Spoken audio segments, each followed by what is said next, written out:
It's a nine-chord banger. Dr. Ross dropping knowledge to the masses. Man, you now tuned in to purpose and practice. Ayy, yeah, purpose and practice. Keep your mental sharp, learn all the tactics. Dr. Ross dropping knowledge to the masses. Man, you now tuned in to purpose and practice. Ayy, yeah, purpose and practice. Podcast game, ayy, he got it mastered. It's encore. Yo, peace to the community. We are back with another episode of the Purpose and Practice podcast. We have a special guest tonight. Before we get into our guest and introducing her, I just wanted to make sure everybody is feeling good. Hopefully you all are physically well, emotionally well, spiritually well, and just in good spaces. It seems like it's getting tougher and tougher to be in those good spaces with everything that we're challenged with in this world.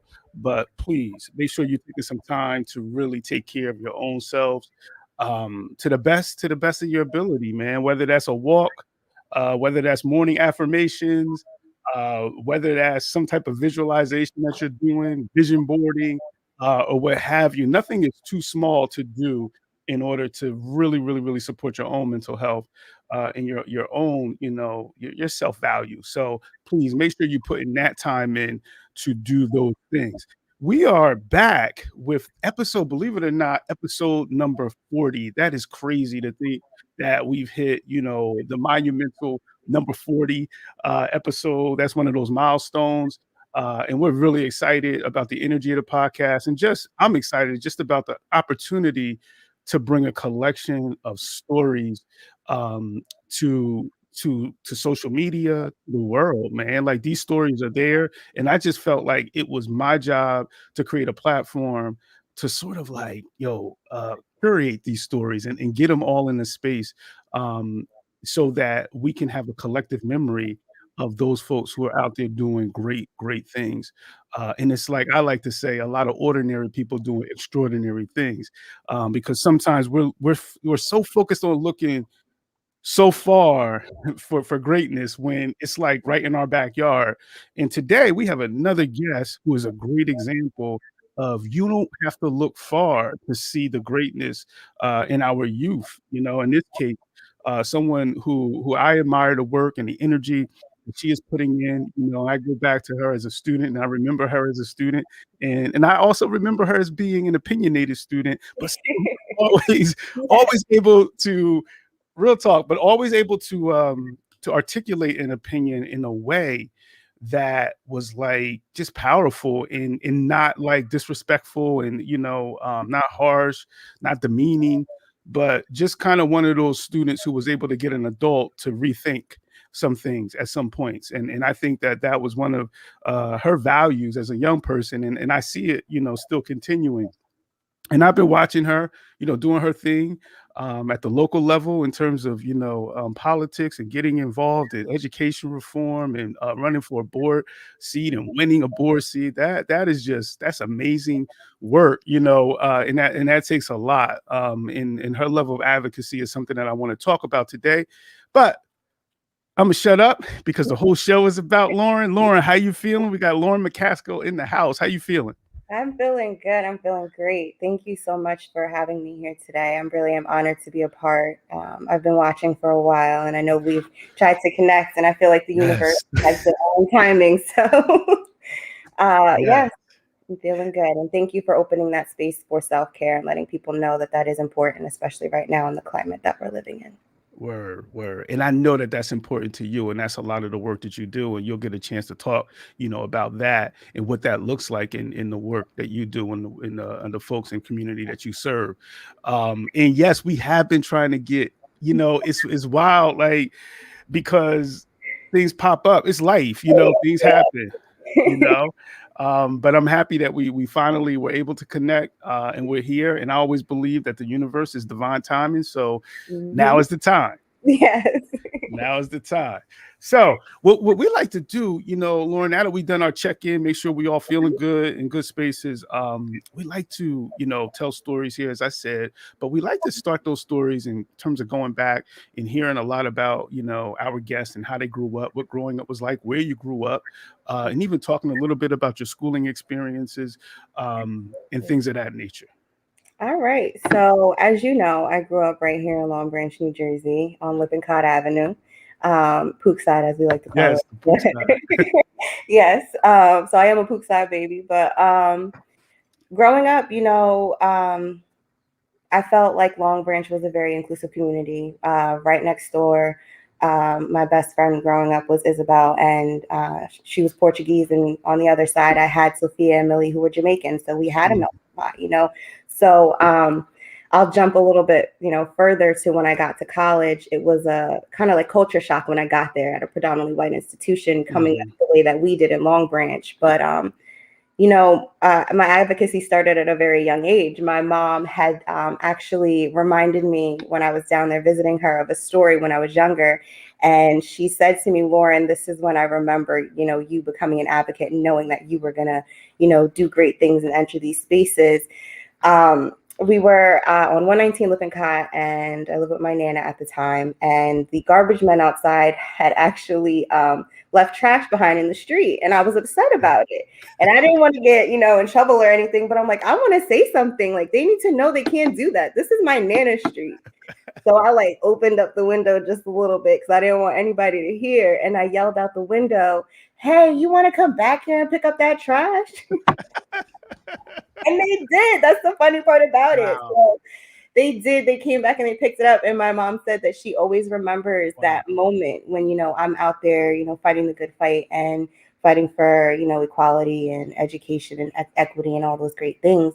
But, growing up, my parents were very supportive of that. But, there came a time where Long Branch became a little divided. And I remember it more so being kind of in middle school, I guess my 8th grade going into freshman year. That's when the growing pains kind of started, and Long Branch was changing, and it was changing fast. We had, a lot of developments that were in the plans and in the making, and we saw Pure Village go up throughout my, high school year. So it was just a very different climate than what I was used to growing up. So I think, that definitely played a role in me becoming even more of an advocate for what I believed in. But I think you remember in high school, I actually had a lot of social anxiety, a lot of, I faced a lot of growing pains, some depression, and that was a everyday, struggle for me just to get up out the bed sometimes. So, and you did write one of my college recommendation letters, and I'll never forget the words that you said, because that really spoke to me. So when you say that you admire me, growing up, I admired you. And it's an honor when you say it, because I'm like, wow, but I grew up looking at you saying I want to be like him, because back then you had the class on race and gender. And yes. wow. Yes. And that's how community works though, Lauren, and I always took the approach in terms of all right, I want to learn as much from young people as I possibly can. Right. And just like this is set up to hear stories, I felt like stories were constantly unraveling in schools. That's what it's about. And we talk about relationships. The way that you get into those relationships is getting into the narratives of people and getting into the stories, the stories that they bring, man. Because everyone is bringing these stories and these narratives and sometimes counter narratives into one space. And it's if we're not taking the time to know that, we're going to have serious problems. Right. There's a few things that I want to touch on. I want to just dig a little deeper in. The first thing is you talked about, seeing something and saying something, and that's kind of like a cliche thing, if you see something, say something. But I find though that a lot of times people see something that may not be just or may not be something that they think is the right thing, but they don't say anything, and they think someone else will say something, someone else will handle it. Can you just talk to, is that a natural thing for you, or do you have to work at it? Do you have to work at calling things out? So for me, it's natural, but I will say that through the years, I've learned to get more in tune with what it was that I wanted to see, and to, push back even if I didn't agree with something, because sometimes we feel like our elders may have the answer for it all, right? And we'll think, okay, so they're going to step up and they're going to say something because clearly they see it the way I see it. but we all have different perspectives. We all have different perception based on our own experiences. So the next person might not see it that way. And it wasn't until I went to Seton Hall and I was recruited by one of the associate deans to take part in the Center for American Women in Politics. They had a summer seminar called New Leadership, where it geared women, young women at the time, to be more involved in politics. And that's when I honed in on those skills, because I realized, New Jersey, I think at the time, was maybe like the top 7 most corrupt states. Mm-hmm. And at the time, I didn't know that. I didn't know all those things. I mean, I knew about politics. I knew that, policy, legislation, all those things, it all influences our everyday life, but I didn't realize, behind the scenes, the special interests and things of that sort. So once I stepped into that arena and I got that formal training, I was just like, oh, wow. So I can do what to my legislator and they have to listen. Oh, okay. Don't worry. I'm here for it. Yes. And that alone is so powerful, because I think that as sometimes we grow up in communities and things happen to us. Things happen to us individually, things happen to us in groups, whether it's a racial group, whether it's a social economic group. And we kind of just learn to be like, just take it. Like, it's kind of like, yo, this is the norm. So there's nothing you can do about it. And I guess it would be like learned helplessness, where it's like, dogs. Yes, I learned about that in college, and I was like, wait, you're trying to tell me that this is a thing, that people can do this? Yes. But that's what you just, what you are trying, what you not trying, but what you embody is the anti-learned helplessness. Yes. And trying to understand, okay, so what is the system? And then how do I become a part of this working machine to dismantle some of the inequities, that I see. So, and you said that when you went to Seton Hall, you were exposed to a group and exposed to some responsibilities that kind of heightened your awareness on that level, and honed your skills. So let me just shift gears just a little bit, and then we're gonna get back into that social advocacy, social justice, and what it looks like for you. But you also talked about something that I think is really important. And in terms of advocacy, you talked about, struggling with anxiety and being challenged with that as a young person. Yeah. I work with young people every day, and I see, especially this year, things have just been kind of multiplied and magnified in terms of people not being well and young people not being well. And a lot of those traumatic, dark spaces are coming out because of so much stress. If you can talk to us about, first of all, when were you aware that, I'm experiencing some social anxiety? I'm battling depression. When did you become aware of that, where you could kind of point to it and say, oh, I have some self-awareness? And then if you can talk to us about how you started working and what tools or support you needed to work through that. Sure. I want to say that I became acutely aware of it my freshman year in high school. Because as you know, my brother and sister, they were older than me. They were already, graduated and everything. And I kind of always felt like I had a connection to them while they were still in school.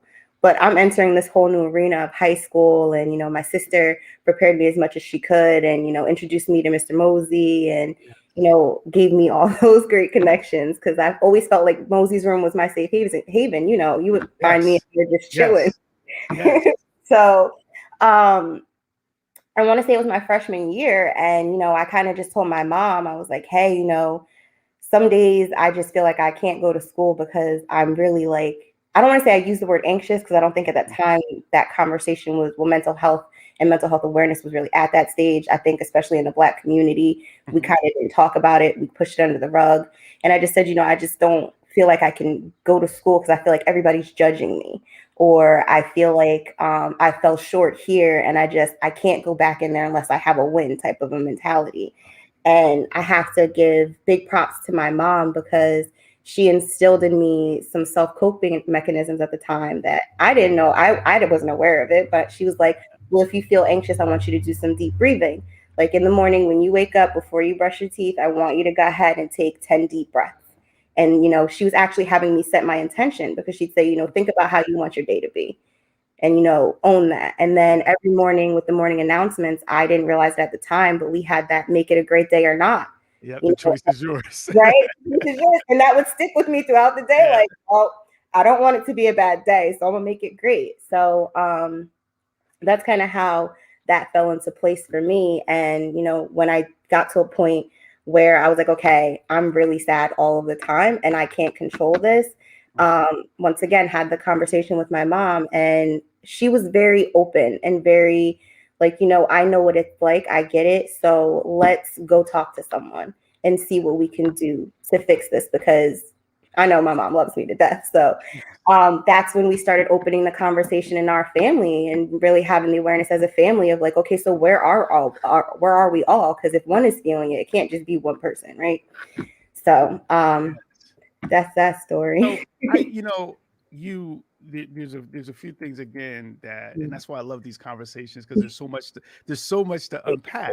So there's a few things that you hit on. First, if we have parents who are watching, parents who may listen tonight, may listen in the future, or even educators who are listening, you said, your mother, she was aware enough to say, all right, here are some coping skills. Here are some things that you can do as you're starting your morning, that can help. It's almost like it's a tier 1 intervention of like, okay, this is the first level of support. So Right. I think it's important, parents, educators who are out there, a lot of times we say, be strong. We say, be confident, but we don't give tools to young people in terms of like, how do I grow this muscle? Right. It's just like the teacher who says, make sure you study. And then you're like, how do I study? So it's like, you can say that, but you got to give folks tools.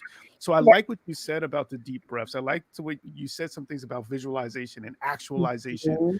One thing that, I started, my daughter's in middle school and my son will be going into the middle school next year.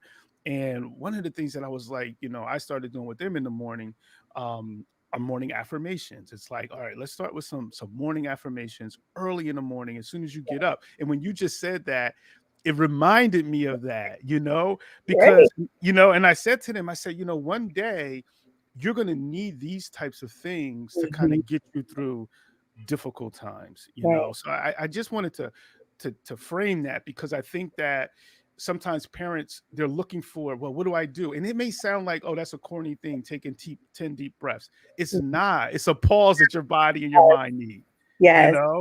And then you started going like, okay, you worked on those things, and then you were still having these challenges, and then that's when you talked about your mother, and you were fortunate that your mother was open to the idea of like, all right, we may need someone else who can support this at a higher level. Right. And could you just talk about, you briefly spoke about sometimes how there's certain communities who may be apprehensive in terms of like going in for mental health, or understanding that mental health is something that they need to deal with. Can you just talk a little bit about how it may be an easier transition for folks who are not always ready to say, I need help, with mental health, and kind of getting them ready? Like, what is some advice that you can like to prime them to be like, to get help?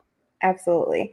So one thing, and I have to take it back to, slavery times, and I don't want to give a history lesson. I won't, because I could stay here for this whole entire time and give you like blow by blow. It's to realize that some of these coping mechanisms used to be a part of our culture, right? So there's something that I was introduced to recently, and that my mom obviously was introducing me to when she was telling me to take the deep breaths. It's called breath work, right?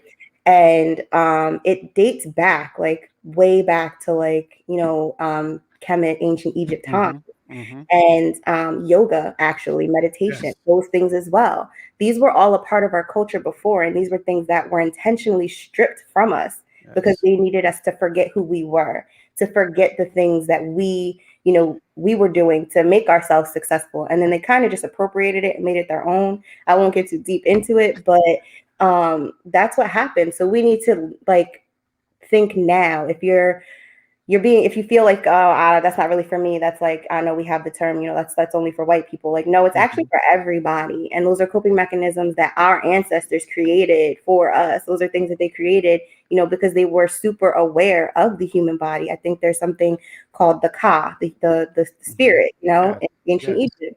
So those are things, if you look back at the hieroglyphs, I know we don't know how to read them now, but because that's not our language anymore. But if you read back on all these things, you'll see that they left, and it's even in our DNA. We might innately be doing it and we don't realize it. So I would say, and the advice that I would give is to learn more about who you are in your culture, whether you are like Latinx or you're African American or you're Black American, whatever it is. We have to really look back at our culture and what makes us out. There's something called Pan-Africanism that I wanted to touch on, where we are all connected. Latinx, and when I say Black American, I mean like that encompasses all of us, because African American, I really don't like that term because there's no such thing as it. But we're all together in this, and we have to understand that our ancestors, were all together. When it came down to the slave ships, they didn't skip. Word. And it's I started off the show, Lauren, by talking about a collective memory. Yes. And what you just hit on is just that in a different way, because that memory in any type of deconstruction or annihilation of a people is part of destroying history and memory, or a collective memory. It is, the term, and you went back, to some of our history in terms of African people. And there's a term, Djali, which is like a storyteller. And, in the African, in our space as Africans, and if you look at African history, you understand how important storytelling was, right? And how it still is important. But Djali the term Djali, which is almost like griot or someone who's telling a story, it translates into blood, right? Because that's how important these stories and this history was. And when that's wiped out, it's almost like there's no substance there, there's no blood there, and we forget those connections that you talked about, which are really, really powerful. And we think it's otherness. We think that, like you said, that's what white, quote unquote, white people do. And it's otherness. It's not us, but it is in fact our natural being and state. Exactly. That reminded me of something. The Black Liberation flag, the red, the black, the green. The red is for the blood, right? That blood is very important. It is a very important thing in our culture. So so and that's what I mean. Like it's just crazy how we can go down these rabbit holes with these discussions. And it's but that's a part of that collective memory, is that our minds are just connecting. And the more that we do that, we use the term network sometime, but the more that we build those connections, the more powerful our memory is going to be. So thank you you blessed us, you blessed us with that. But here's what I want to move into next, in terms on those same lines of mental health, because I was just having a conversation with someone, and we were talking about the struggle and the sort of like seeing it as a weakness, for self-care and for investing in our own emotional state, whether it's through meditation, healthy habits, or what have you. If you were talking to young people, maybe middle school age or high school age students, who were struggling, with some of the challenges that you struggle with, what would be your advice, your practical advice to them in terms of reaching out and getting support and getting help? I would have to say that you have to, well, first I want to start by saying, the moment that you feel something, know that emotions are powerful and you hold power within your emotions. Around that age, I felt that I was weak because I felt these emotions, right? I'm like, I can't be great because I feel this way. And in all reality, I just needed to learn how to channel it in a different direction, right? Because I was feeling things that were of the collective memory and that are of my consciousness from my DNA, from what my ancestors went through. We carry that, right? So my advice would be is to find somebody you feel comfortable speaking to. For me, it was my mom. For you, it could be another adult. It could be your best friend. It could be your sister. My sister was my crutch pretty much all throughout high school. So I have to say, reach out to someone and just know that you're not alone. If you want to reach out to me, my social media is very wide open. You can reach out to me, but don't hold that by yourself, because there's an African proverb that says, I can't remember the words exactly, but it basically means we have more strength together. So no, when you come together with someone, it only takes two people with the faith of a mustard seed. So remember, like, your emotions are powerful, and you can change that negative into a positive. Like Lauryn Hill said, like, you can do that. It is possible. Yes. And shout out, you've made a few references to Ashley, who is one of my all-time favorite students, favorite human beings, man. Like, he's great. Yeah, just real, like, definitely. Shout out to Ashley. Yes. Yeah, that's the, we go way, way, way back, and she was another, like, dynamic and so self-conscious. And when I say self-conscious, I mean it in the way of just aware. She just had a high level of awareness, and every time I see her, she's like, "Oh, I still remember that Audre Lorde poem that you introduced me to." And it's like, one day I was with my daughter. It was a 4th of July, maybe 6-7 years ago, and we were going to get ice cream on the boardwalk. And we ran into Ashley, and she was like, "Is this your daughter?" I was like, "Yeah," and then she was like, and my kids always tease me because they say, "It seems like everyone was your student," and she was like, "Your father introduced me to this poem," and she recited the rest of the poem, and my daughter was like, "Yo, like, wow." We got in the car, she was like, "Who was that?"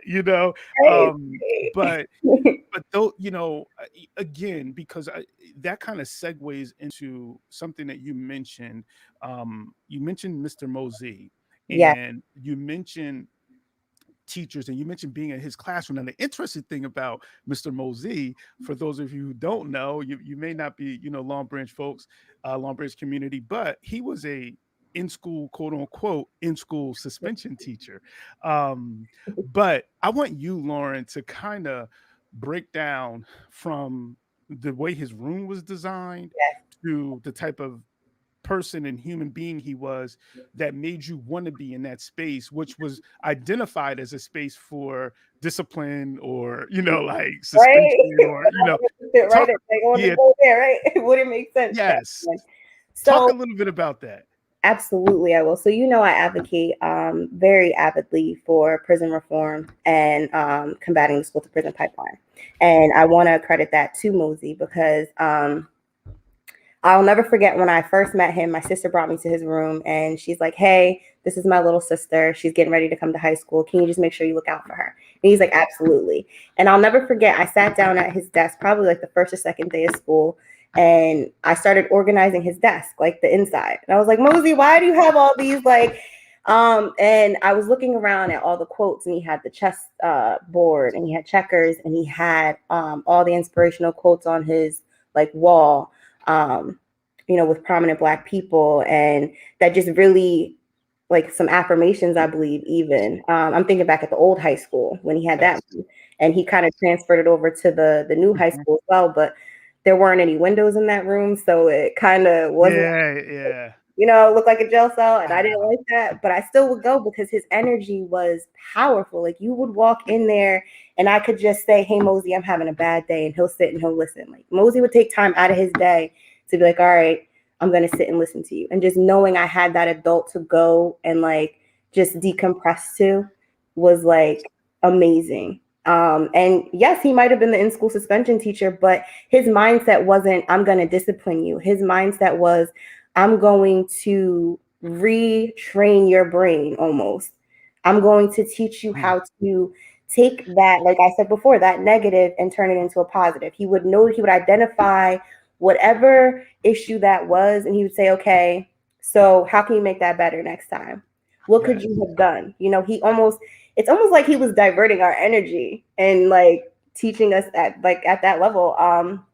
coping skills for us. Because I know for me, up until I graduated, as you know, I would still go to his room, and you come in there and you'd be like, what are you doing here? And I'm I like, remember having conversations with you in that room. right? Like, you know, rather than being in a lunchroom, you may have been there, you know, or rather being in a class that at that point may have been some bad energy for you. You were there. And, you know, there's so much. First of all, Mr. Mosey was like way ahead of his time, because right now, right, you talked about school or prison pipeline and the need to dismantle that. Right now, you know, one of the buzzwords in education is restorative practices in terms of discipline, right? Which goes, again, you want to talk about, you know, some African-centered educational approaches and community approaches. That's one of them, right? So Mr. Mosey was creating a space. And I remember it used to be like teachers would be upset because kids wanted to be there. And they would say like, kids should not want to be in school. Like that would be like. So he was there because, I mean, we would go there because he opened that space for us, right? So I understand, because even my sister, I feel like she kind of dealt with this too, where there were people who were like, well, why are all these kids coming to your room? I don't understand. And it's because she would create that space for them where they felt like it was okay to be who they were, and she would listen. And that's a very taxing role, I have to tell you, emotionally, spiritually. Like you're holding on to all those stories. It's a lot.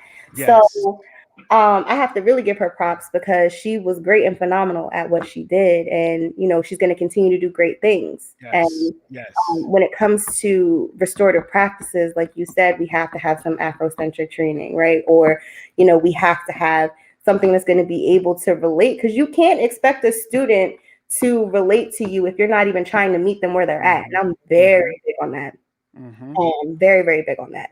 I can't say I'm not going to say that I don't like, you know, things that are not grassroots, because I am involved in things that are not grassroots. But I got I cut my teeth pretty much in the grassroots arena, you know, in the field on campaigns. That's where I started, you know, and that's the level of advocacy that I'm at, because I feel like, yes, it's great to have the grass tops and have all the marketing, the media, and you know, to say these things, but it's the boots on the ground that really get the job done. And that's the difference. So we have to have things like, I'll never forget during COVID, my first initial response was, I have to get out in the community and do something. And the group that I was really concerned about, and who was my main focus and concern, was those who were disadvantaged, and was those who I don't know why for the life of me I thought of, but I'm like, well, what about the students who are coming home from prison? Because I know there's some out there. And I know that they are always left out of the conversation. And I did not like that. So when it came to school being virtual, I advocated at the table and said, absolutely not in Long Branch. 89% of our graduating class is disadvantaged, and you want to tell them to sit home? We're not going to do that. We can't. We would be disturbing them. And we have to make sure, and I really had to advocate for social and emotional learning. You know, I think here tonight, people have kind of learned why it's so important to me, and why I advocate so hard for it, is because I know I went through it. So I know there are students who are going through it too. So I made sure during COVID that we had that. And I'm pretty sure you follow me on social media. You see that I'm close to Sean Hartwell and his movement for Get Prison. And, you know, I got together with him. Just happened that one day we met each other, because I followed him on Instagram. I'm like, oh, his movement is dope. Like, prison reform. Let's do this. And one day I was just hanging out with my friends, and they're like, yo, you want to go up to the shop? Like, we're on our way. And I'm like, yeah, cool. I want to talk to him actually about digital marketing. So like, let's connect. And I just so happened that he was looking for somebody that had my skill set with digital marketing. And I walked in, I did my thing, sprinkled my Black girl magic, and was like, let's take off. Wow. And, you know, we wound up creating care packages with the youth advocacy program. It's a national program with youth reentry programs and stuff like that. So I have to give a shout out to Fred Frog. He did an amazing job from that program, because he created care packages, and we were able to donate free sweatsuits, you know, to students who are coming home. They come home, you never know what their situation is. Yeah, yo, it's challenging in any environment or any world that we're in to come home, and to kind of like to get acclimated. And sometimes I can't even say reacclimate because a lot of the conditions that were in place before they went out, they weren't acclimated to, and they weren't able, like, so it's almost like, yo, like in and it hits again that restorative practice. And there's a lot of young people, who are behind the wall, who I stay in contact with, whether it's sending them books, Yeah. whether it's just reaching out, getting on, talking to them, emailing them. Now you can do that, Yes, yes, FaceTiming them, you know what I'm saying? Like, I know. I'm yes, calling today. I'm like, wait, hold on. yes.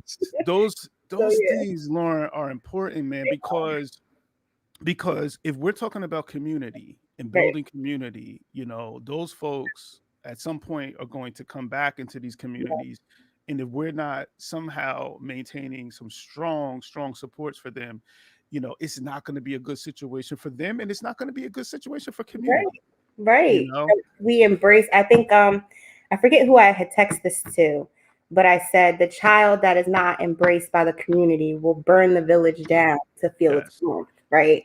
So yes, if we're not well, first of all, if we're not being proactive, right? If we don't, you know, take interest in our students who have IEPs, who is also mhm, a group that I'm very, very like involved in and want to like literally just make sure I pour myself into that because we tend to gloss over that as well. But if we're not being proactive, if we're not giving the tools, and then if we're not turning around and then saying, okay, so you made a mistake, but we understand, it might have been your circumstances because hey, poverty is real and it's not easy to live. I mean, we can go through the same struggle, but the inequality is how we are structured to deal with it in the system, right? And not everybody has the same facts, opportunities. So we have to create opportunities. And now, currently, I'm very blessed to work for Advocates in Action. And a part of what we do is create employment opportunities, which is very, very big for people coming home to prison. And that's kind of like what my niche is there. But we advocate for employment mainly for the disability community, those who might have developmental disabilities. But also, that's another component. Somebody who's in jail might have had a developmental disability, might have had mental illness. yes, yes, So we need to figure out how we're creating these opportunities because, like you said, they're coming back and they have nothing.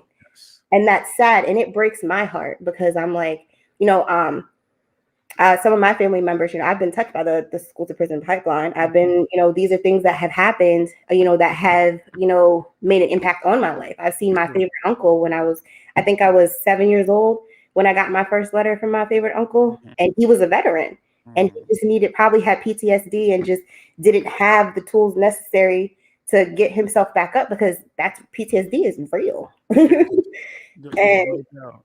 so sorry, I'm rambling, but No, you're not. No, you're not. You're not, Lauren. You're hitting on all of the yeah. pieces that we need to hit on. And you talk about. I'm gonna throw something at you, right? Because one of the complicated things is, and I think I said in a text, we were going back and forth, and I was like, you remind me a lot of me. Yes. And you talked a little bit about grassroots, right? Mhm. And but then you said, but I am part of a system, like, Yeah. like, but I'm also doing system work, but I believe in grassroots. And Yeah. I just think that, and I want to hear what you have to say about this, that sometimes we run into these almost like, I don't want to say it's a contradiction, but it's like this conflicting, Yeah. feeling that we get when we have these grassroots. Because I feel Yeah. that way, but then it's like, but I also need to be within the system. And Yes. like talk a little bit about that, because that is really heavy. And I feel like people who can navigate those spaces Mhm. are brilliant people, because not everyone can do it. No, it's like it's code switching, but on a whole nother Yes, level. yes, yes. So for me, and I'm glad that you mentioned that because I was actually just having this conversation where people are like, well, when do you become a sellout or when do you become quote unquote an Uncle Tom, right? Yeah. And I'm like, well, it's when you forget and you're not reaching back to help those behind you, right? Mhm. It's when you're not creating opportunity. And for me, I've always been acutely aware, and it might have even gotten me in trouble in some spaces, but I've been acutely aware of who I am. I mean, I wear the ankh with the red, black, and green everywhere I go with me as a reminder. And I'll never forget when I first got the tattoo, people were like, well, why are you getting it so big? And why this and why that? And I'm like, because I don't ever want to forget, and I don't want anybody else to ever forget that this is what I stand for, is, you know, my blood, my people, and my ancestors, and what, you know, we built. And I'm going to continue to create opportunities. I say this all the time, you know, there's a little girl out there that needs to know that she can, right? Because as you know, in high school, you might have even said it to me, like, you're going to go off to do great things, but I didn't believe it. And if you would have told me, like, in high school, even now, if I was in high school, I'd say, yeah, right. Yeah, that ain't but now happening. here I am, right? And, you know, when you're in those spaces, don't forget who you are. Number one, help people, reach back into the community, bring people up, lift them up. And also, you know, just, you have to keep it real with yourself and don't forget where you came from. So for me, like, I'll never forget when I was helping out with the Who Got Next basketball game last year, right?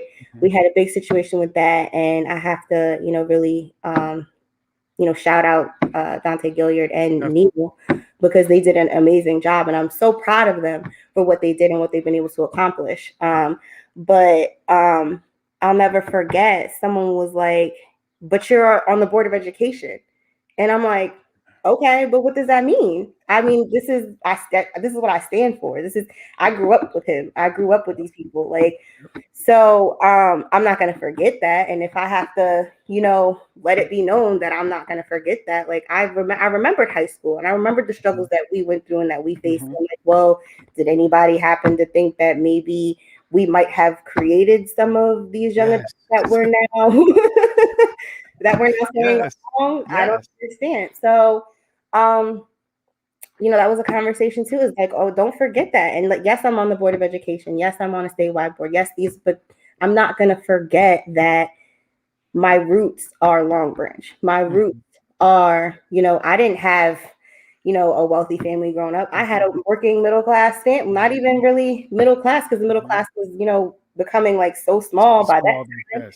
And the recession, I think it was 2007, was it 2007? So, like, we had like a major shifts in my family. And, you know, we went from being well off to like, all right, paycheck to paycheck, to like, we can't barely, hold on, Lauren. So, you know, it's not easy. And, you know, to go back to, you know, grassroots and being a part of the system, I'll never forget in college, you know, they always do the icebreaker, right? What's your name? What do you want to be? You know, what's your major? And I'll never forget, I would say so proudly, like, my name is Lauren McCaskill. I'm from Long Branch, New Jersey. And I want to go to Seton Hall Law to become a defense attorney because I want to free Max B and all the homies. And so, and like, everybody from Seton Hall remembers me as that person. I go back on campus and they're like, what are you doing here? But, like, I'll never forget Winston. He's one of the like student life leaders there. And I had came back to visit, and he was like, so what's next, Lauren? I'm ready. Like, what do you want to do? And I'm like, I'm just trying to get my master's.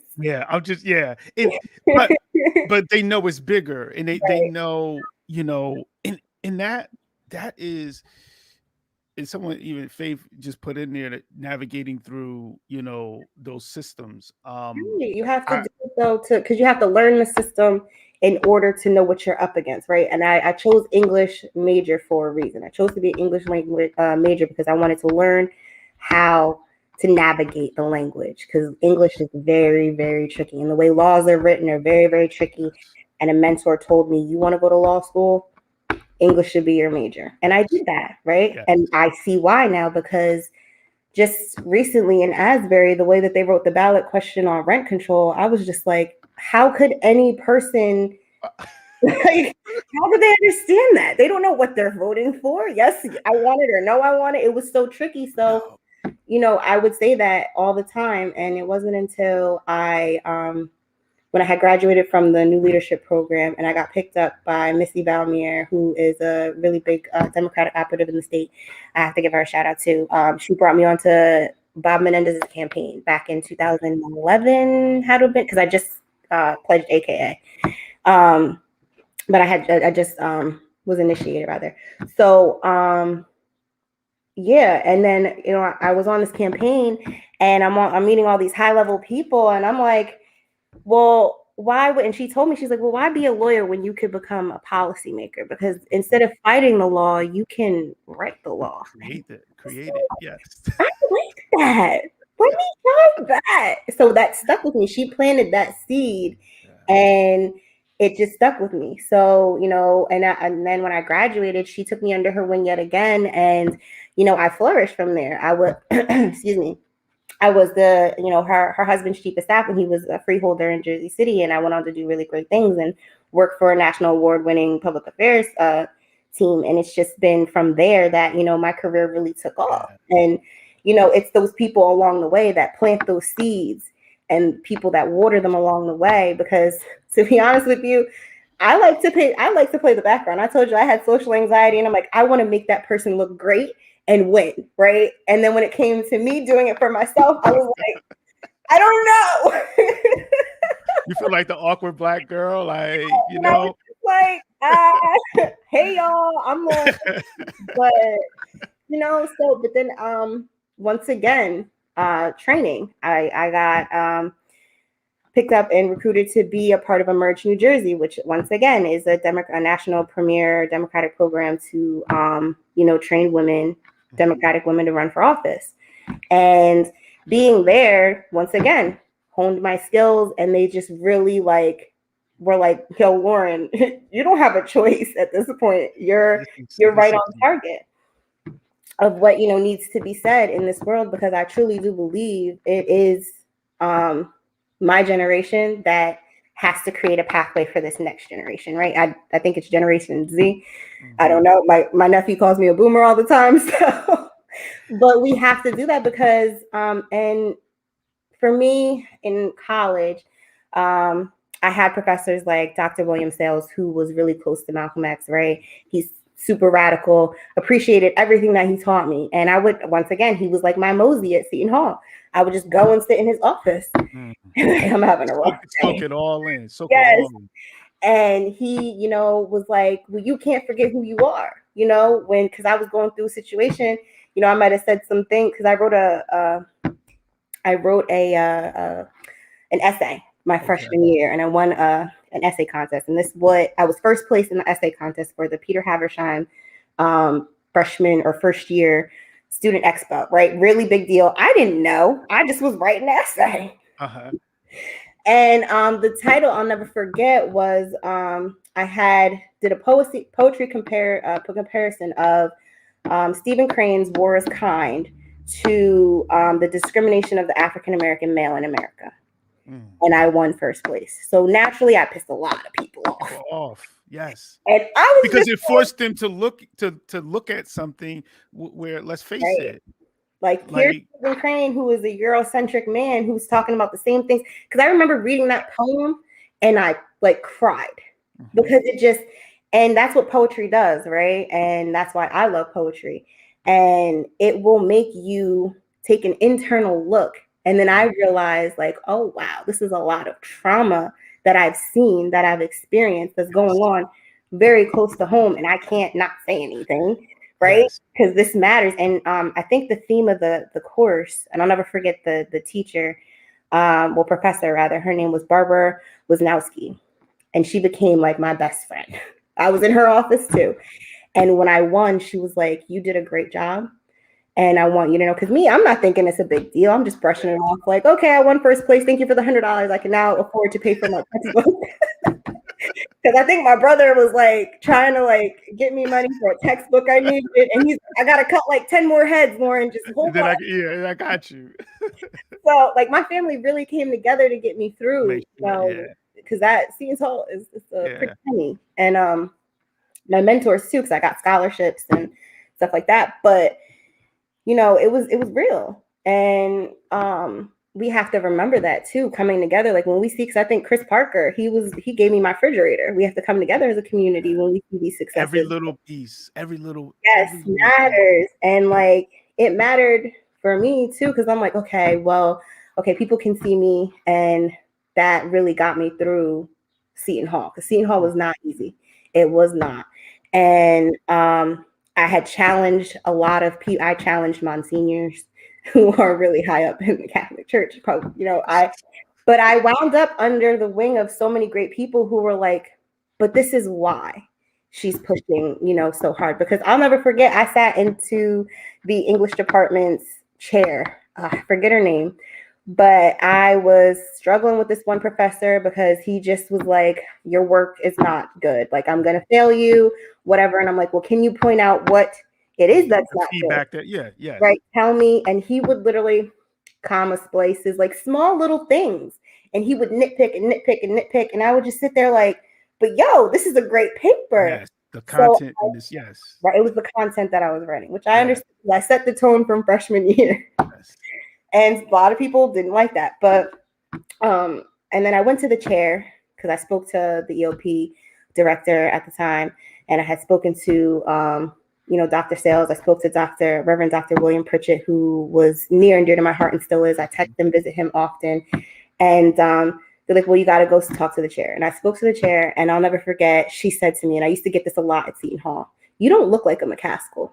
And I look around like, well, I mean, I look just like my dad, but it's okay. So, and I'll never forget, I ran for BSU president and everything. I won. And my dad, he was just like, I never knew how angry you were. He was like, excuse me, not angry. He was like, I never realized. And I said, well, Daddy, somebody's got to do it. Somebody had to lift up that window that much and say, could you come back and pick up this trash? Like, right. It's in me. Like, I can't stop it. This is, and if I'm not doing it, I don't feel fulfilled. And I, I just know that there's a real struggle with that. And I even as an educator, I felt that. And that's why I was like, I wanted to create a class like race, gender, and ethnicity back before that was a thing like it is now. We're talking about back in 2005, creating that course where now it's kind of like the in vogue thing to do.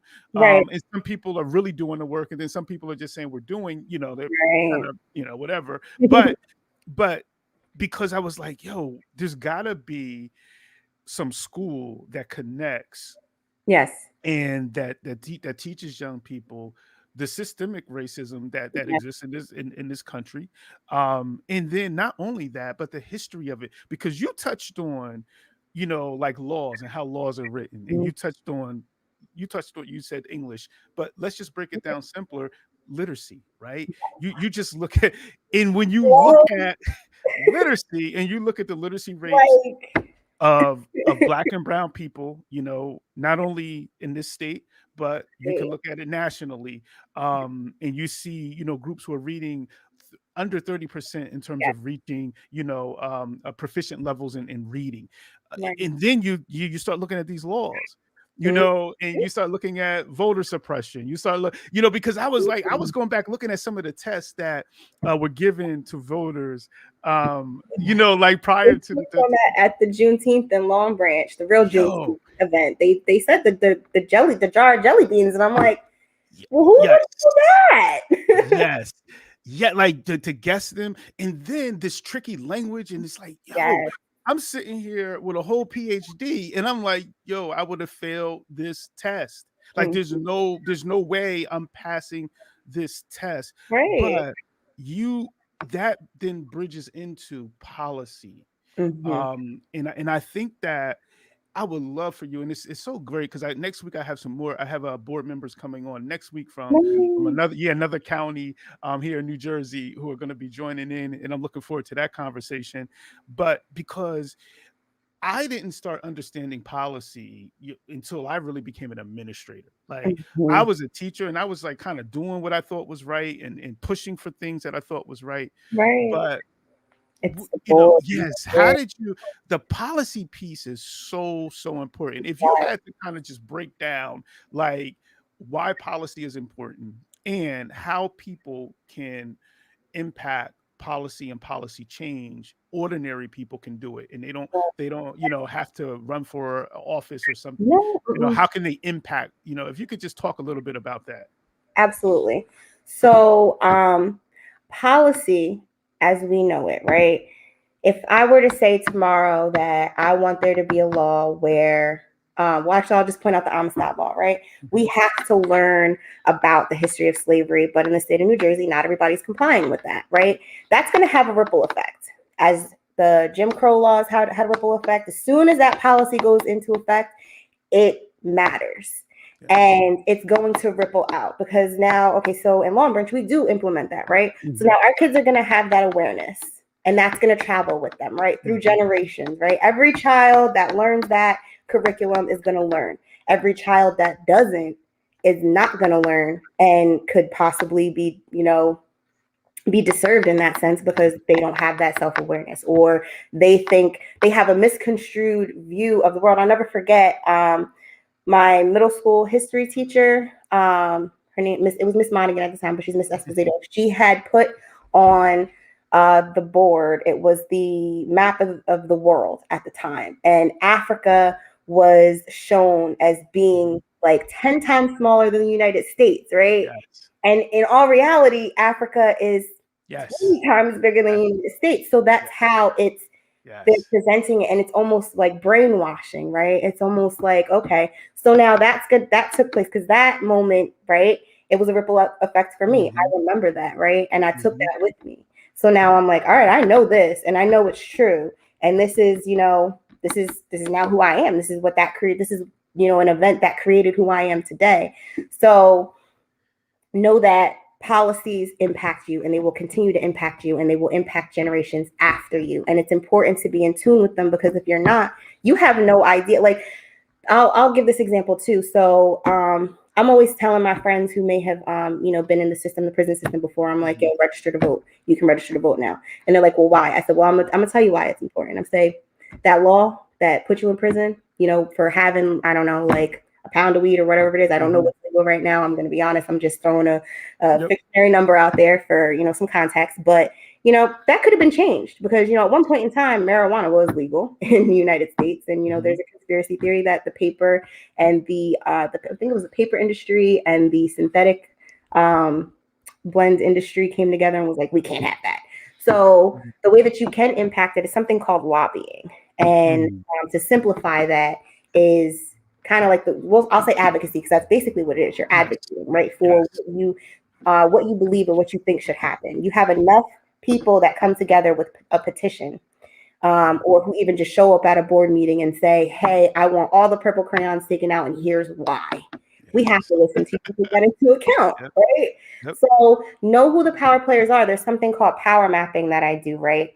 So let's say I'm doing research on somebody like a legislator. I want to know in their network who are their power players, right?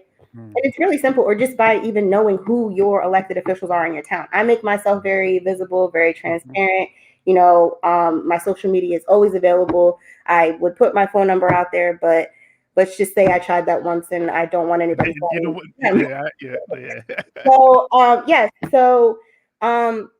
And there are, legislators who are like me, and they are primarily millennials, because we get it, right? We get access matters. So when I'm out there in the community, don't feel like you can't approach me and say, hey, Lauren, this is what's going on with, my child who's a student, and I want you to, possibly take a look at it, because I will do it. I have no problem doing it. I do it all the time. I get phone calls a lot. People lobby me on social media like, well, why this and why that? And I'm like, okay, I'm going to find out. I don't know why right now. I am having dinner, but I will find out and I'll get back to you. And I do get back. So know that. Go ahead. And I think, Lauren, what you just touched on is what I've always believed in, right? And it goes back to that grassroots versus system, right? Because I always believe, and this is a part, you want to go back into our, civilization and African civilization, when one individual got something, the community got it. All right. So if I got a degree, that translates in our, culture as the community got a degree. Yes. So it's not a degree just to put me on a pedestal. Exactly. It's a degree that's saying, okay, this now provides me access to get into a space that maybe not have been occupied by a me before. You know what I'm saying? And but then it's like, and that's the whole thing. You know, you talk about Sankofa, the bird behind us, and reaching back and bringing forward. Because then it's like, all right, how do I reach and thou bring him forward? And this is a perfect example. And you know, you mentioned Dante earlier, and shout out to Dante, and shout out to Who's Got Next, another brother that I definitely want to get on the show to talk about, because he had a post. And I remember the first game, right? And I remember it was, you know, I reached out to him and I was like, yo, bro, can I use that that picture for some for my background on my, you know, because everyone was zooming in, and it was a picture that was like, yo, the energy in the picture was just crazy from the first weekend, right? So I was like, but I don't want, I said, I want to make sure it's, if, you know, to give people credit, whoever took the picture. And he was like, I don't even know all about that. He was like, go ahead, you know, use it. And then what began to happen though is he was trying to do something great. And he ended up doing it. And I want to bring you into this, but he had met maybe week 2, maybe week 3, he had come up against some challenges in terms of municipalities, like using a park, you know, like, and that's when you start getting into, you start talking about policy, you start talking about, you know, some legislation and things that are in place that may have been put in place back in, you talking about pre-Jim Crow, put in place where certain communities, you don't have access to parks if you don't live in this community. You know, so if you could, you know, and I know you played a role in helping and did a lot of behind the scenes things in that, you know, if you could just talk about, you know, because that's a great example of all of this. It is. About that kind of like development. Right. So I had seen the games on social media and I had heard about them. And I remember I was like really in the thick of it with Sean, like trying to get through all his marketing and, you know, making sure we had everything copacetic for, you know, the students that were returning home from prison and getting, you know, just, you know, older adults, you know, more aware of changing their consciousness and all that great stuff. So I was in the thick of it with Sean, but I remember hearing about it because one of the gentlemen that was in the office, he's like, yo, what's going on with that basketball game? You know, I heard it's from around your way, da da da da. And I'm like, nah, I wasn't. I mean, I saw it, but I wasn't aware of it. Like, what's going on? And he, like, you know, coined me in a little bit. And I was like, oh, hold on. I don't like that because I know him. Like, let me just go ahead and do my research. So me quickly, like, my crisis communications hat is on. And I'm like, how can I help? Like, what can I do? So I'm looking at the mayor's post from Ocean at the time. And I'm just comparing things. And I knew people who were on city council and people who, you know, lived in the area. And I literally had just had a conversation with, I think it was the Wall Democrats about, you know, these types of things that were happening. And I'm like, wow, God, look at you showing off. You're like, Lauren, I need you to go ahead and be my conduit and do what you need to do. So I quickly reach out to Dante via social media. I'm like, hey, I saw what's going on. I know from being in those spaces, I know how this can potentially go. And I don't want that for you. Like, how can I help? What can I do for you? I want to get you a website. I want to get you an EIN. Like, I want to get you all these things that should be set in place. If you need insurance, like, I'll help you get all of that and put you in a position to win, because I see here that nobody has done that. Right. And the realest thing anybody could ever do for you, my cousin told me this all the time, is put you in a position to make money and to win. Right. And I'm like, well, I want you to win. I want to see you win because you deserve that.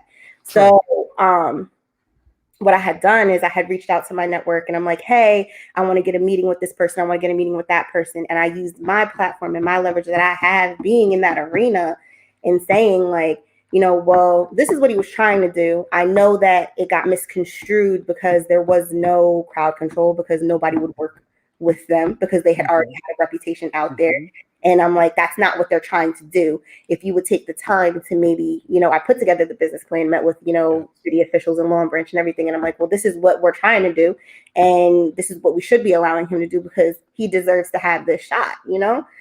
So we wound up getting the park over in Tinton Falls. And once again, I helped out with the paperwork, whatever, and just showing them really like how that you can go about it and, you know, create leverage and power for yourself in those arenas. Because one thing that I will say that is I'm so impressed by our generation and the next generation, sometimes the call to action is not always something I'm aligned with. But one thing that I do like to do is say, hey, you can take that energy that you just had and you can make it for the better. You can make it for the community, right? Because it's amazing that you were able to get together that many people. Like that is like that's lit. So let's go ahead and take that and let's now influence policy so that the next generation can have a better life, right? So, you know, they do have like the laws where, and I think COVID was during that time, COVID was like just about had those COVID laws and those COVID restrictions. Yes. But once again, it was just like a but it seems like this group can convene, but we can't. So we finally found a municipality that was like, hey, we see what you guys are doing because, you know, millennials, we did need some people, the community in general needed something. About self-help. Like, it's like that was it. Yeah, it surely was. Like, we're going to go have a basketball game and like have football vibes. We should, that's what we do. That's a part of our culture, right? We're very communal. So we needed that. And like, they really did save the summer last year. Like, it was amazing. I'm very proud of them. And they continue to, you know, every day make me proud, even prouder. Word. I'm very happy to be instrumental in that. You know, he's definitely on my list in terms of hearing his story, man, because, you know, I'm just like, I was just crazy inspired by the whole thing, you know. And I remember he had a post where, and it got my ear, you know, my eye as an educator and as an administrator, because he was like, you know what? Imagine learning in high school how to start an LLC. Imagine he had a post on that. Yes. Like, I remember that. No. Yes. Imagine. He said, I got one now, but I didn't know about this in high school. And I didn't learn about it really up until I had met Sean Hartwell. And he's like, yo, like the things that you're doing, you can create your own business. Like, why don't you have your own business? Like, you should be working for yourself. Like, and he would always you know, implement in me or like, you know, push me to be like, yo, like, you don't have to depend on nobody because you have your college degree, you have all of this, like, so use that, create your own company and, you know, do your thing. Like, I believe in you. And having that and having him say that, and literally he told me, he was like, don't let nobody trick you out your spot. Like, don't let nobody do that. And I was like, yo, you're right. Like, what am I doing? So I went ahead and like, you know, because I was doing, you know, little freelance work and here and there and whatever. And then he really was like, and he showed me because he has his brand, right? And he's like, I'm making, at the time, it wasn't as much as we had made, like after we had like fixed all the marketing and stuff like that. He wound up making $115,000 throughout COVID.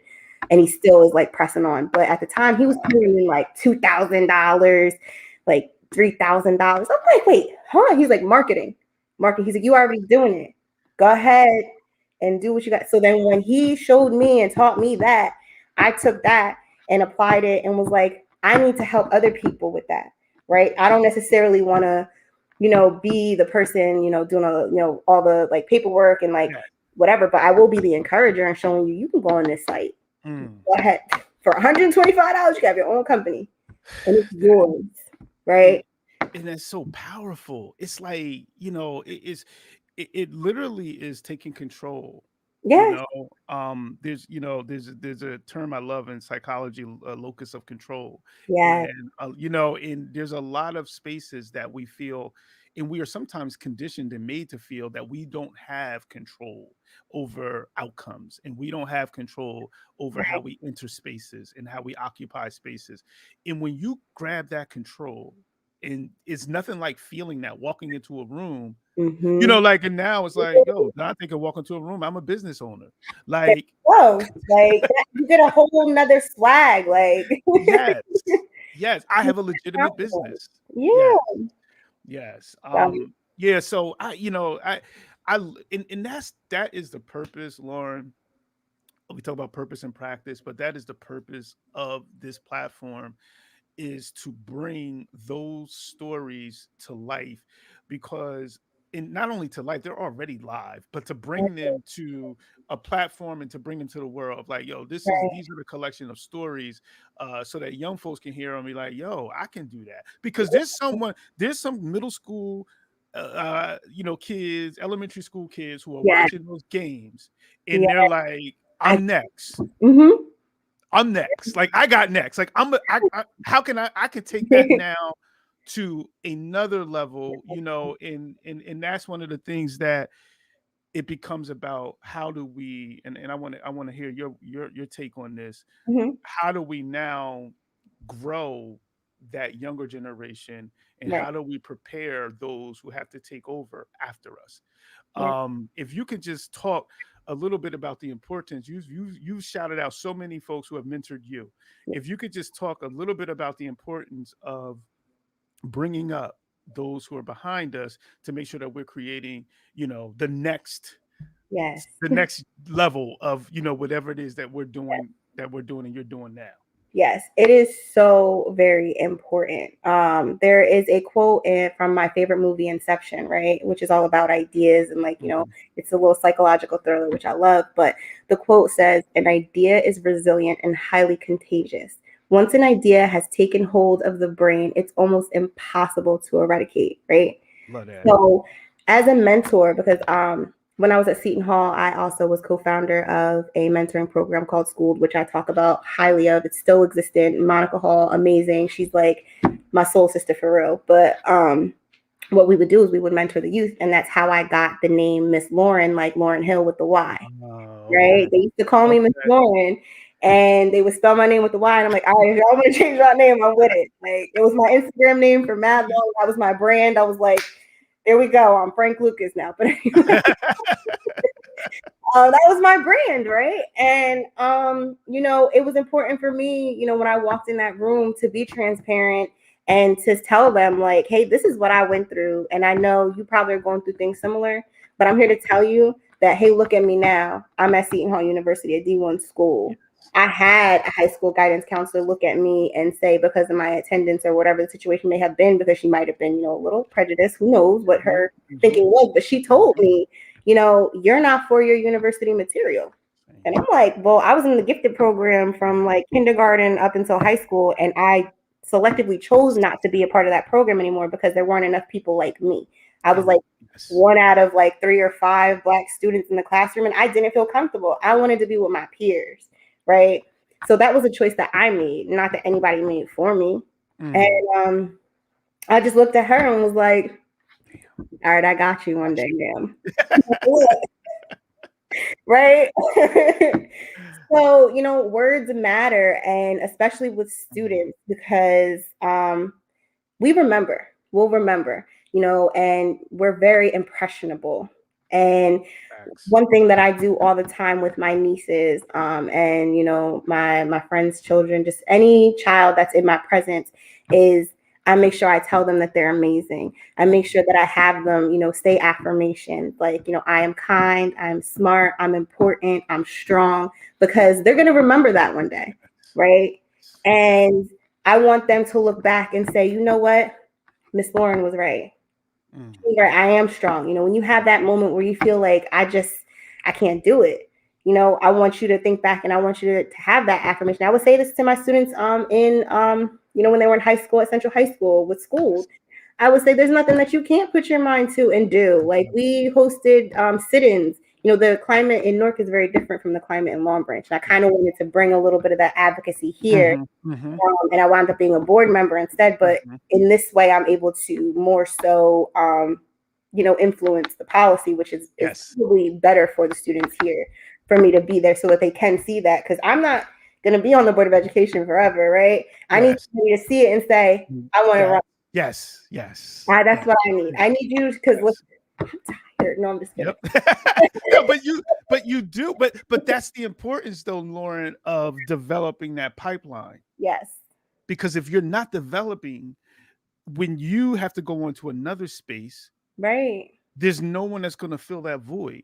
And if that void is not filled with someone with a like mind, or someone with an advocacy, you know, framework, then it's going to begin to dismantle the work that, you know what I mean, that you and groups work.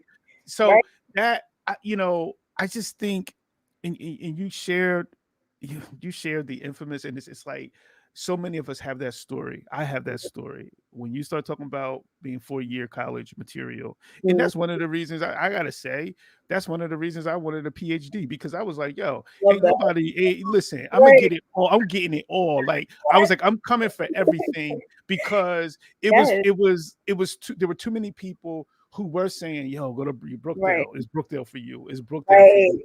Right. And Not that's, knocking Brookdale. yo, Gotta no, get out not knocking it. Exactly. But sometimes, like, I know for me, you are a product of your environment, right? We learned about that in psychology. So for me, I just had to get out of my hometown. I had to see something different. And it was the environment, the competitiveness of Seton Hall. I didn't realize how competitive I was until I got there. But it brought, yes. I ran for state president and I was like, I'm going to get it. But, I didn't realize that until then. So, being in that competitive environment, and it just fed a different part of my brain. So sometimes you just have to get out of that, right? Yes. Sometimes you have to see something different and be challenged in different ways. So Seton Hall, not to say Long Branch Public Schools didn't challenge me, but it just didn't challenge me the way I needed to be challenged in order to grow. And something that my mom always says to me, I know I'm wearing my Tupac t-shirt today, I love them. But my mom would always say, because there's a poem that I used to always, use as like, I guess you would say a coping mechanism. When I would feel down, I would read it. And it's called The Rose That Grew from Concrete by Tupac Shakur. Beautiful. And my mom would always say, that's you. That is you. You literally took situations where people were like, it'll never be you. And you were like, let me show you how it is. Because something that I learned through AKA Alpha Kappa Alpha Sorority Incorporated, that's the Divine End organization I belong to. Shout out to AKA. Shout out. Kamala Harris. Hey, but I learned through the process something that we really talk about heavy, and that we learn through poetry and other things with discipline is not with discipline, but through discipline. So I want everybody, we are a non-hazing organization. Yeah. You don't want that out there. I don't want that out there. But that I have learned is you are a master of your destiny, right? There's a poem called Invictus that is public. I can share that with you. But that poem, that's what got me through. My process was, I'm the master of my destiny. Ain't nobody gonna tell me. And that's what, I realized looking back through high school, I was like, and even Seton Hall, I'm like, oh, I was, because I did not follow what people said I was. Yes. Right. Yes. They set me up, with according to the statistics, she's gonna, be this, she's gonna do that. And it's like, no, that's not what I want. And I'm very assertive, right, in that way, where if I don't want something, I don't care what you say. That's not what I want. This is what I want.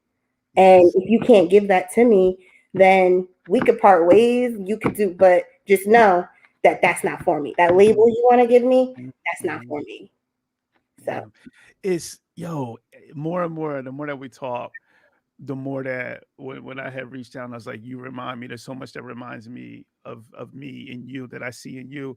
And that part, about not being boxed in is so important, and I'm like, oh, I'm gonna make it happen, and I'm gonna create my own reality. I love that. I love it. One thing, Lauren, that I want you to share with us. One of the things I like to ask guests is, if you had to go back, or could go back rather, and give some advice to your high school self, what advice would that be, and why? All right. So I would have to say to my high school self, don't worry about the haters. Just keep going. Just keep going. Right? That's it. Don't worry about the haters. Don't worry about it, right? Because I felt like that kept me from doing a lot of things. I was afraid of judgment from my peers. And it's just like, at this point in my life, I'm 30 years old now. It's sad to say. Which is wild. 30. And I've done great things, and I realized on my 30th birthday, I'm like, oh, wow, my 20s were pretty iconic.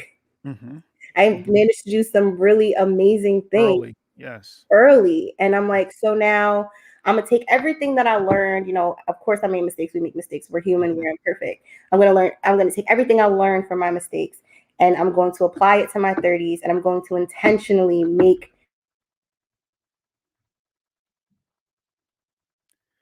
Looks like we lost Lauren, and she was getting into being intentional about mistakes. And I'm sure she'll be able to hop back on. But I just want to talk a little bit about affirmations and the importance of that. So if you're on, you're a parent, and parent of young people, not even young people, man, it could work for you as well. One of the things that I've been working on with my children is we get up in the morning, and it's from the Morning Miracle. If you're not familiar with the Morning Miracle, I suggest you check it out. But one of the things that we do is, like, we say in the morning we're going to get up a little bit earlier, and we're going to dedicate 5 minutes, okay, to these five principles. Okay, Lauren just hopped back on. I'm bringing back. All right, there you go. Sorry, Right. my Nah, laptop no, died. you good. So I'm gonna remove this, so you should be there. Okay, there we So, go.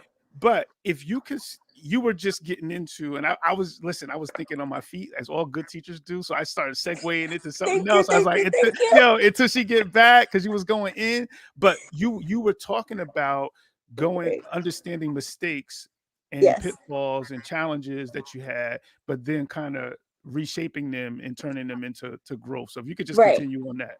Right. So I'm going to take those mistakes and I'm literally going to apply it to my 30s. Like, I'm going to Mhm. intentionally say, I want this to be this way. And I'm going to manifest that in this way. And that's how, because, hey, I want to be retired by the age of 45. I So hear I that. was like, listen, I'm going to create a plan and I'm going to stick to that plan. And that's just going to be that. That's how I want it to be. That's what I want. I'm going to go and I'm going to get it. And nobody's going to tell me I can't. I'm Mhm. not going to take no for an answer because I'm going to just find another way. If you tell me no, okay, that's fine. I'll find That's another way. what's up. That's what's up. Lauren, like, I feel like we could talk like Forever. hours, like, word.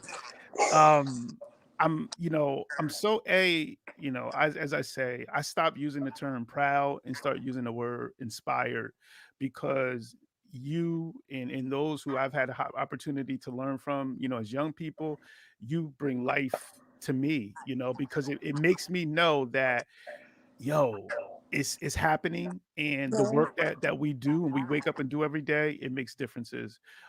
So continue to inspire, continue to do the things that you're doing, but most of all, and I know I don't need to tell you this, but continue to keep those feet in all of those spaces, because that's that's a skill. It's not too many people, man. Some people get places and they see it as an escape. Other Right. people get to places and they see it as, okay, how can I get more folks here? Right. And I feel like, that you're doing that kind of work of making sure that you're reaching back and bringing forward. And I will Thank always you. respect and value that. Thank you. Thank you. Thank you. So we coming, episode 40 was definitely a banger, man. This really went Thank hard. you. Yeah, no, thank you. And keep doing what you're doing, and I'm sure that we'll be linking up Yes. more, and hopefully, getting involved in some projects together, because I would love to, to get involved with some of the projects, or, Yes. or serve in any capacity that Yes. you think that I can help with. But once again, keep breathing life into these young people. Keep doing your thing. Keep doing the advocacy thing. You're making Thank huge differences in the world, in our world. So to the Purpose and Practice family, thanks for joining in tonight, spending an hour and a half with us with some dope conversation. We will see you next time. Like I said, I got some more board members coming in, which I think is going to you. be like Yes. fire. Like, I'm really trying to touch into that, but we got some more board members coming in next week, that we're going to touch on and hit some school policy and things of that nature. But to everyone out there, my sister just jumped on. Hey, sis, love you. But to everyone out there, be safe, stay encouraged, and keep putting in that work. And tonight we're going to end with our show going out with Mr. Encore with the dope outro. Yes. Shout out to him, and shout out to Mama Hill. It looked like that vegan spot about to Yes. open up. Yo, Can't I can't wait. I wait. can't wait. Can't wait. Mama Hill about to open up over there on Rockwell in July. That's gonna be a banger this summer. I know it. I Yes. know it. She's gonna be and bringing some conscious food, some real good food to Mm-hmm. our community. Which, yo, I'm looking forward to it. So, peace out, Lauren. We'll talk to you later. Stay safe. Bye. It's a nine-chord banger.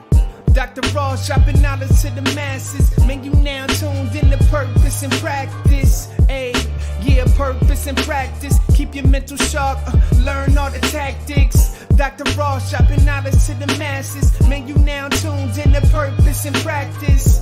Ayy, yeah, purpose and practice. Podcast game, ayy, he got it mastered. It's encore. So I didn't want to end the episode before going into, I had started off when we lost Lauren for a second, and I started talking about the morning miracle, and just something easy that you can do as adults.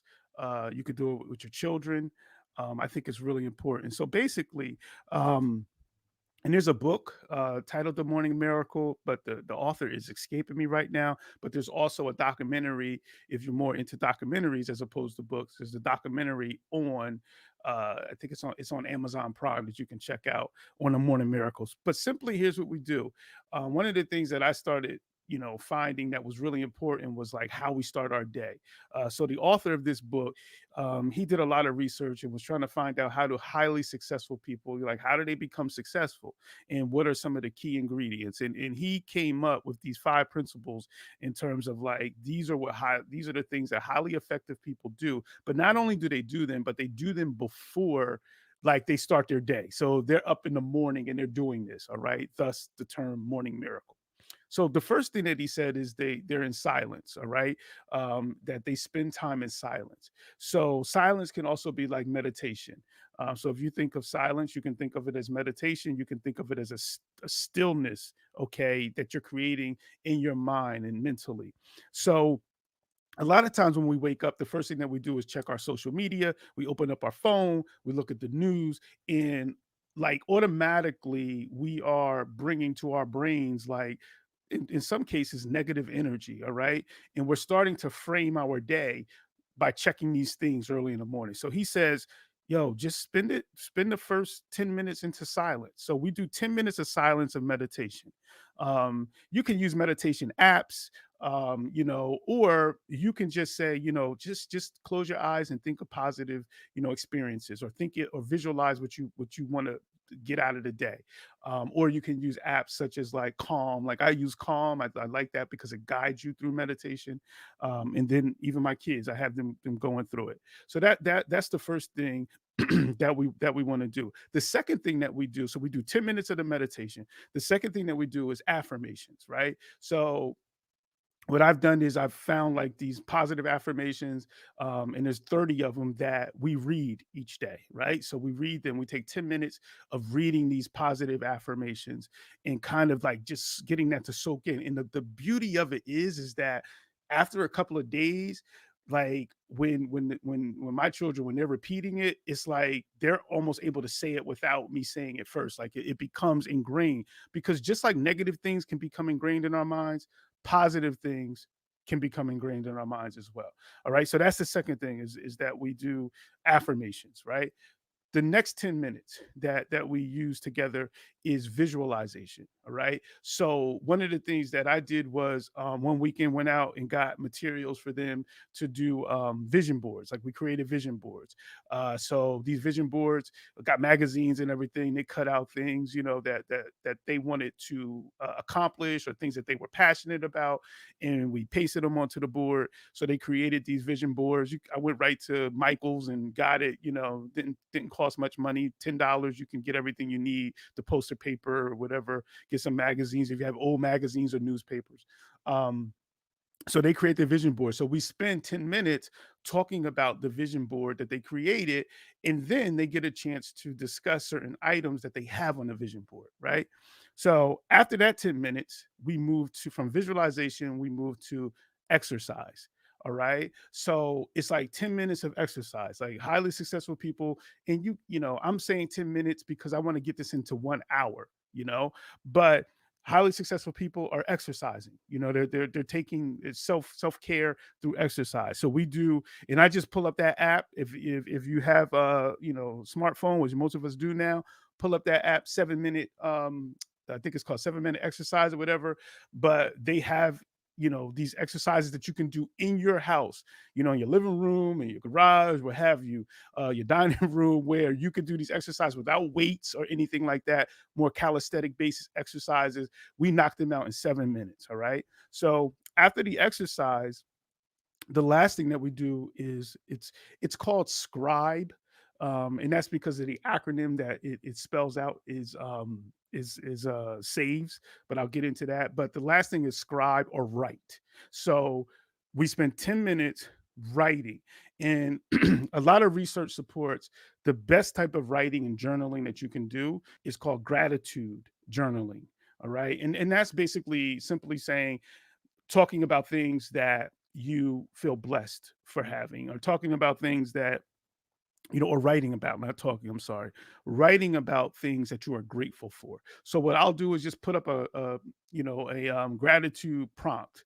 It could be like, what are you grateful for in general? Okay. It can be, what happened yesterday in your daily life that you were grateful for, that you want to write about. So we take 10 minutes to write about that, like gratitude. And that gives us, we come to this first hour in our day where it's like it's magic. It's literally magic, because a lot of times when you leave your house in the morning, and if you leave unbalanced and you leave in a bad space, there's a good chance that that's the way your day is going to play out. um and you don't get to those things. You don't get to silence again. You don't get to affirmation time. You don't get to visualization time, because the world is moving so fast that you don't have time, and things are coming at you. Where I feel is, if you get these things out of the way, then you are going to be better. The other thing that it creates is, for people, especially for my children, I'm trying to get into them, is that whole, the early bird gets the worm. That whole thing about, not laying around, getting up early, getting into the day, quickly, getting into the day with a conscious way. Because a lot of times what I was finding, especially with COVID and virtual learning, is that my kids were rolling out of the bed and they were just rolling into a computer. Like, and there was there was like no bridge into that. It was just like raw, like right from the bed to a computer.